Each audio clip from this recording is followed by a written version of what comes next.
Good morning, student. So today I have teach you class 11 physical education chapter 1. So first chapter is changing trends and career in physical education.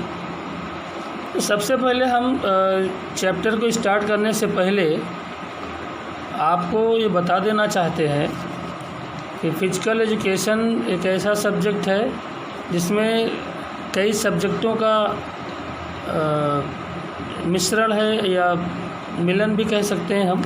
इसमें physics भी है, chemistry भी है, bio भी है और sociology भी है, मतलब बहुत सारे सब्जेक्टों का एक तरह से इसमें हम मिश्रण देखते हैं। दूसरा ये है कि आपसे एक रिक्वेस्ट है, निवेदन है कि फ़िज़िकल एजुकेशन केवल एक ऐसा सब्जेक्ट है, केवल ये पढ़ने के लिए नहीं है और पढ़ करके केवल नंबर गेन करने का सब्जेक्ट नहीं है। अगर इसे हम अच्छे से पढ़ करके और अपने जीवन में इसको हम लागू करें, आत्मसात कर लें, तो हमारा जीवन बहुत अच्छा हो सकता है और हम फिजिकली, मेंटली, इमोशनली, सोशली पूरा फिट हो सकते हैं।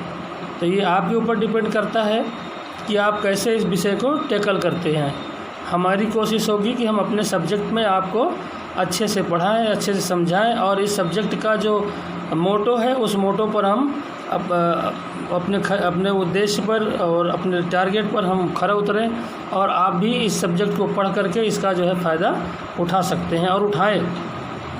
अभी लॉकडाउन चल रहा है और बहुत सारे बच्चे 10th से अब 11th में आ रहे हैं। अभी उनका तो पढ़ाई अभी बाधित रही है, अब आ चुकी है। अब आपकी कल से क्लासेस स्टार्ट हो रही हैं, तो आशा करता हूं कि सारे बच्चे अच्छे से होंगे और इस लॉकडाउन में बहुत अच्छा समय अपना व्यतीत किए होंगे, एकदम बिल्कुल तरोताज़ा होकर के पढ़ाई के लिए आए हैं। अब आगे कल से स्टार्ट करते हैं तो आप बिल्कुल एकदम फ्रेश हैं और फ्रेश मूड से जब पढ़ाई की जाती है ना तो बहुत अच्छा, जब बिगनिंग फ्रेश से होती है तो फिर पढ़ाई अच्छी हो जाती है और हर चीज़ समझ में भी आती है। तो धीरे धीरे हम स्टार्ट करते हैं अपने सब्जेक्ट को और आशा करेंगे और हमारा होप भी है, बिलीव भी है कि आप इस सब्जेक्ट में बहुत अच्छा करेंगे। और जो समय समय पर कुछ हम क्वेश्चन आपसे करेंगे, पहले आप वीडियो को देखिए, वीडियो को देखने के बाद एनालाइज़ करिए कि हम कुछ क्वेश्चन करेंगे आपसे और उस क्वेश्चन को आपको आंसर देना है तुरंत पढ़ करके। और आंसर कहाँ देना है? कॉपी पे लिख करके आंसर देना है। ये नहीं कि आपने जो है गूगल से आंसर सर्च किया और वही कट पेस्ट करके सेंड कर दिया, तो ये बिल्कुल नहीं चलेगा। आपको वीडियो को पूरा देखना पड़ेगा। वीडियो को देखने के बाद आपको जो रिलेटेड जो वीडियो है उसी से रिलेटेड क्वेश्चन भी होंगे और उसी से रिलेटेड आपको आंसर देना होगा। ये रही बात।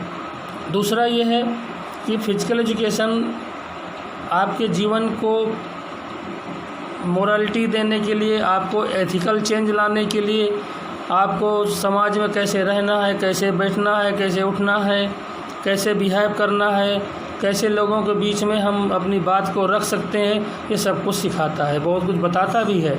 इसलिए हम आपसे मेरी होप भी है, आशा भी है और जो जहाँ भी आपको कठिनाई समझ में आए कि नहीं यहाँ पर हम आपका मार्गदर्शन कर सकते हैं, ज़रूर हम आपके सामने साथ खड़े होंगे और आप हमसे अपनी हेल्प लीजिए, अपना मार्गदर्शन कीजिए और अच्छा करिए। 10th में जो आपने पढ़ा वो 10th तक सीमित था, अब आप थोड़ा सा और ब्रॉड में आ गए हैं, 11th में आप आ गए तो आपको थोड़ा सा अपना माइंड को और बड़ा करना पड़ेगा, क्योंकि अभी 10th में जो था उससे थोड़ा सा अब यहाँ पर चेंज हो गया है। तो हमें पढ़ना है और 11th में ये नहीं कि हमको 11th पढ़ना है फिर 12th में जाना है तो 12th में हम बोर्ड का पेपर है तो दूसरे हिसाब से पढ़ेंगे, नहीं। अब हर क्लास का अपना अलग अलग मोटो है और जब तक हम 11th नहीं क्रॉस करेंगे हम 12th में कैसे जाएंगे। तो हमको पूरी ऊर्जा अपनी पढ़ाई पे लगानी है और इस पूरी ऊर्जा को अपनी एजुकेशन में लगा करके हम कैसे हम अपने आप को आगे की क्लास के लिए और अपना फ्यूचर कैसे ब्राइट करें, इस पर हमको जोर देना होगा। अब हम चलते हैं अपने सब्जेक्ट की ओर। तो सब्जेक्ट है changing trends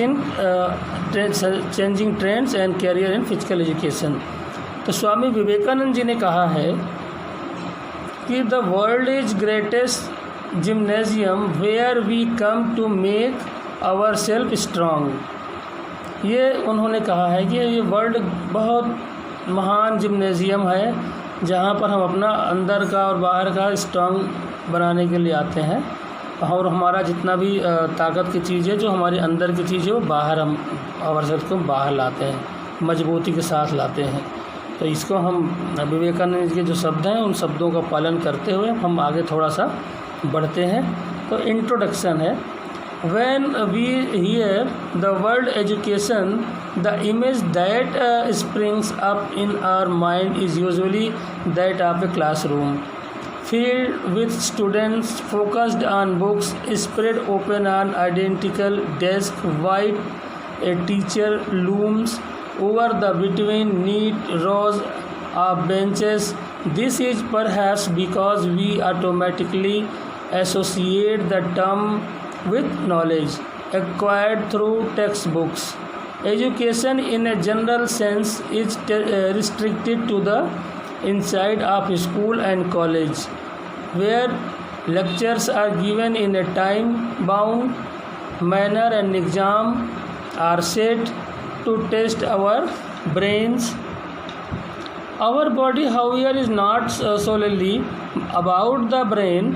We may think with the latter, and indeed the human capacity to think is highly prized attribute that sets us apart from the rest of the animal kingdom.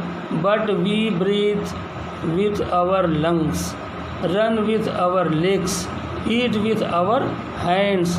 How we live each day is determined by the entire body's ability to function as a whole. Even the slightest cough or raised temperature tends to cause inconvenience. As such, it has now become necessary not only to nourish the mind but also nurture the body is at the same time.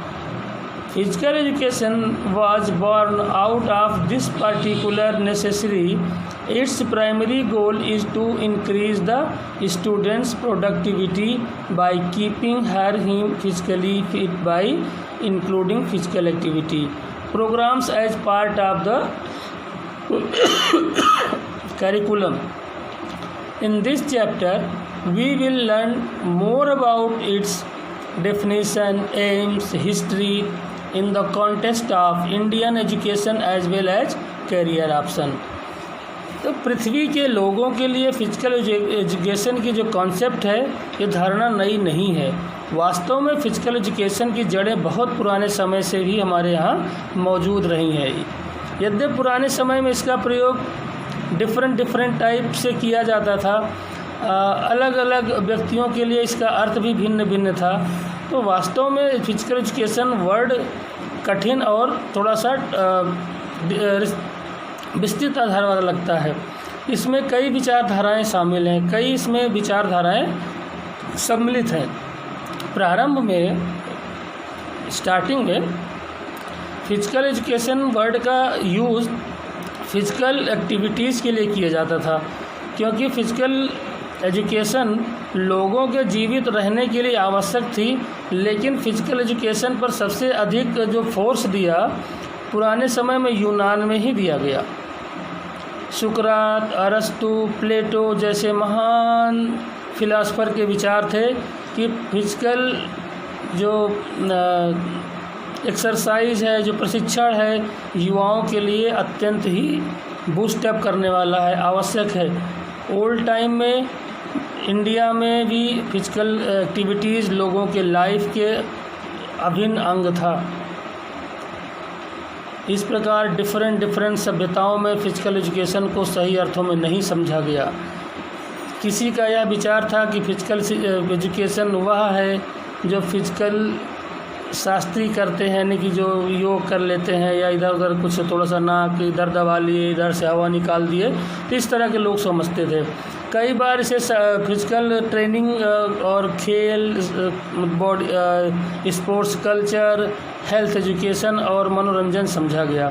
लेकिन वास्तव में physical education in शब्दों से भी कहीं अधिक बड़ा है। फिजिकल एजुकेशन के जो बहुत सारे विचार हैं, जिन्होंने अपने अपने विचार समय समय पर दिए हैं, हम कुछ उनके विचारों को आपके सामने रखते हैं कि किस तरह से लोगों के विचार थे जो हमारे यहाँ फिजिकल एजुकेशन के क्षेत्र में दिए गए। एच.सी. बक ने कहा था कि फिजिकल एजुकेशन के एक समान एक कार्यक्रम का एक भाग है जिसका संबंध शारीरिक क्रियाकलापों द्वारा बच्चों की इंक्रीज जो डेवलपमेंट होता है, बच्चों की वृद्धि का डेवलप का एजुकेशन से है। यह फिजिकल एक्टिविटीज़ द्वारा बच्चे की संपूर्ण एजुकेशन है। फिजिकल एक्टिविटीज़ साधन है तथा उनका जो सिलेक्शन है और एवं उसका प्रकार है, उसका जो चुनाव है, उसका जो सिलेक्शन करना है किस प्रकार किया जाता है कि उसका प्रभाव बच्चे के जीवन में प्रत्येक पहलू फिजिकल, मानसिक, आवेगात्मक, संवेगात्मक और उसका जो एथिकल पक्ष है उस पर पड़े। चार्ल्स बूचर ने कहा फिजिकल एजुकेशन का एक डिफरेंट टाइप का अंग है जिसका उद्देश्य जो हमारे सिविलियन हैं उनको फिजिकल, मेंटल, इमोशनल तथा सोशल रूप से फिजिकल एक्टिविटीज़ के माध्यम से जो गतिविधियां उनके परिणामों को दृष्टिगत रखकर चुनी गई हो सक्षम बनाना है ऐसे लोगों को। ओबर्ट बूफर के अनुसार फिजिकल एजुकेशन उन एक्सपीरियंस का एक सामूहिक प्रभाव है जो फिजिकल एक्टिविटीज़ द्वारा की व्यक्ति को प्राप्त होते हैं। कैसिडी ने कहा फिजिकल एक्टिविटीज़ पर केंद्रित जो एक्सपीरियंस है उनमें जो परिवर्तन मानव में आते हैं वे ही फिजिकल एजुकेशन कहलाते हैं। जे.बी. नैश ने कहा फिजिकल एजुकेशन के बड़े क्षेत्र का वह अंग है जो मांसपेशियों से होने वाली बड़ी क्रियाओं तथा उनसे संबंधित प्रतिक्रियाओं से संबंध रखता है। जे.एफ. विलियम्स व ब्राउनेल के अनुसार शारीरिक शिक्षा मानव की फिजिकल एक्टिविटीज़ से उत्पन्न ऐसी उपलब्धियां हैं जो किसी विशेष लक्ष्य को लेकर चुनी और कराई गई हों।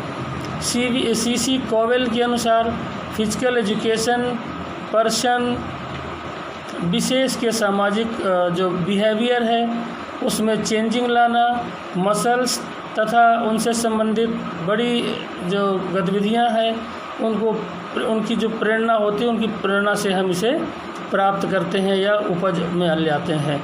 सी.एल. ब्राउनेल ने कहा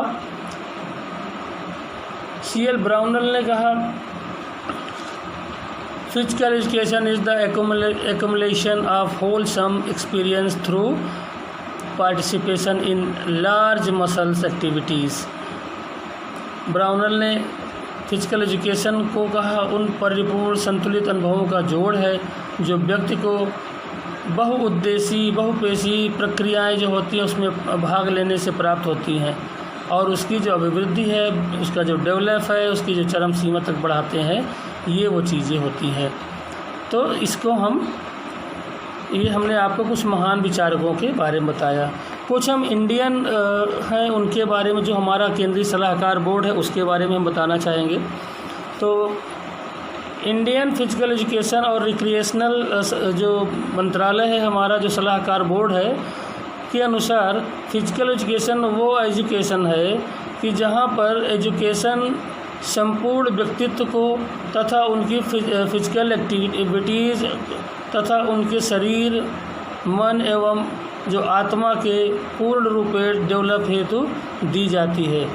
ऐसे तमाम जो एग्जाम्पल हैं उनके आधार पर हम ये कह सकते हैं फिजिकल एजुकेशन जनरल एजुकेशन का एक डिफरेंट टाइप का अंग है और यह ह्यूमन के लिए अत्यंत ही इम्पोर्टेंट है। यह केवल फिजिकल एक्टिविटीज़ ही नहीं है, फिजिकल वर्क ही नहीं है, अपितु शरीर द्वारा शरीर का ज्ञान है। अमेरिका में कुछ ऐसे ही अध्ययन हुए जो यह बताते हैं कि जो व्यक्ति फिजिकल एक्टिविटीज़ में पार्टिसिपेट करते हैं वे ऐसे लोगों की तुलना में जो फिजिकल एक्टिविटीज़ में भाग नहीं लेते अपने जीवन में उच्च स्तर के लक्ष्य प्राप्त करते हैं। वास्तव में फिजिकल एजुकेशन स्टूडेंट के या स्पोर्ट्स पर्सन के डेवलप में, वृद्धि में इंक्रीज करते हैं और सहायक भी होते हैं ताकि वह एक अच्छा व खुशहाल जीवन व्यतीत कर सके। अंत में हम एक चीज़ कह सकते हैं कि फिजिकल एजुकेशन केवल फिजिकल डेवलपमेंट में ही सहायक नहीं है, बल्कि यह हमारे मेंटल, सोशल और संवेगात्मक डेवलपमेंट में भी सहायक है। तो aim and objective of physical education. The Ministry of Education and National Planning of Physical Education and Recreation says that the aim of physical education must be to make every child physically, mentally and emotionally fit, and also to develop in him such personal and social qualities which will help him to live happily with others and build him up as a good citizen. This is a reformation of what has already been stated in the previous section and may be taken as definite purpose of that subject. For an in-depth study of this broad objective, let us break it down further into 5 distinct categories. Physical education का जो लक्ष्य है व्यक्ति का सर्वांगीण विकास करना है, अथवा यह कहा जा सकता है कि पूर्ण रूप से जीना ही फिजिकल एजुकेशन का टारगेट है। वास्तव में ऐसा प्रतीत होता है कि फिजिकल एजुकेशन के इस अत्यंत टॉप पर जो टारगेट है, उस टारगेट को प्राप्त करना आसान कार्य नहीं है। जनरली फिजिकल एजुकेशन के इस लक्ष्य को स्टेप बाय स्टेप प्राप्त किया जा सकता है। यहाँ स्टेप बाय स्टेप वास्तव में फ़िज़िकल एजुकेशन के एम होते हैं, जिनकी हेल्प से फ़िज़िकल एजुकेशन के लक्ष्य की प्राप्ति हो जाती है। इसीलिए यह कहा गया है कि टारगेट एक होता है लेकिन एम अनेक हो सकते हैं। J.F. विलियमसन ने कहा, फिजिकल एजुकेशन का एम एक कुशल एवं योग्य नेतृत्व देना तथा ऐसी सुविधाएं प्रदान करना है जो किसी एक व्यक्ति या समुदाय को कार्य करने का अवसर दे, और वे सभी क्रियाओं में फिजिकली रूप से तथा मानसिक रूप से, मेंटली रूप से और उत्तेजक, संतोषजनक और सोशली रूप से भी निपुण होना चाहिए। उनके अनुसार व्यक्ति के लिए केवल उन्हीं क्रियाओं का चयन करना चाहिए जो फिजिकल के रूप में लोगों के लिए लाभदायक हो। मिनिस्ट्री ऑफ एजुकेशन के अनुसार फिजिकल एजुकेशन का टारगेट प्रत्येक स्टूडेंट को फिजिकल, मेंटल और इमोशनल रूप से तंदुरुस्त बनाना और उसमें व्यक्तिगत व सोशल जो एक्टिविटीज़ होते हैं उसके गुणों को डेवलप करना होना चाहिए, तथा ताकि वह लोगों के साथ खुशी से रह सके और उसे एक अच्छा नागरिक बना सके। फिजिकल एजुकेशन के क्षेत्र में बहुत सारे विद्वानों ने अपने अपने विचार रखे हैं, बहुत सारे चर्चा हम लोग कर चुके हैं। तो organic aspect of development. The first step of physical education is establish physical fitness in 2 ways, the body as the eyes such as jogging, walking, engaging in various sports, and also through maintaining correct posture and eating a healthy diet. And second, B, the subsequent strengthening of the internal organs and muscles, which in turn boost the immune system and protect from degenerative diseases. As a sound mind is in sound body, physical education classes thus procedure healthier students with sharper intellect.